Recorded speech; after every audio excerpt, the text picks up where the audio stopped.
ছেলেরা বিয়ে করার পরে যদি কোনো অন্য মেয়ের প্রতি আসক্ত হয় তখন মেয়ের সাথে কিভাবে কথা বলে আমি আপনাকে বলি।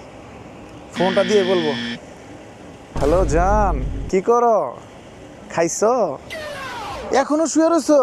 ইস রে, মনাটা ঘুমায় নাই তোমার আজকে রাইতে মনে না? তোমার শরীরটা ভালো আছে?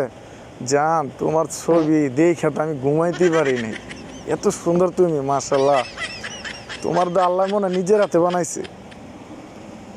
এখন আমি যে একটা সুন্দর ওয়েদারে আছি, যে একটা জায়গা আছি, তুমি যদি থাকতা কি ভালো যে লাগতো।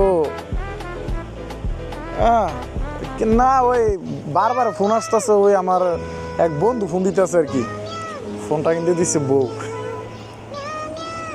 না, আমার বন্ধু ফোন দিচ্ছে। আর বাদ দাও, বালে কথা কোয়ার সময় কি আর বন্ধু বান্ধব, আগে তোমার সাথে কথা বলবো, এটা তুমি তো আগে।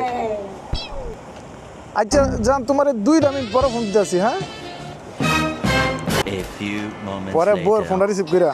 হ্যালো, তোমার ফোন দানের জ্বালা আমি কাজই করতে পারতাম না, এত বারবার ফোন দাও কি লেগে শুনি? আরে ঘুমাও, এত রাত করে এত এত রোমান্টিক করতে গিয়ে তোমার আমি কাজ করি না। ঠিক আছে, রাখো। একটা কথা কি, সময় দেওয়ার যদি ইচ্ছা থাকে পৃথিবীর যে কোনো প্রান্তে থেকেও সময় দিতে পারবে। যেমন এই জায়গা থেকে অন্য একটা মেয়েকে খুব সুন্দর সময় দিতেছে, খুব মিষ্টি কথা বলতেছে, আর ঘরের বউকে সময় দেওয়ার ইচ্ছা নাই বলে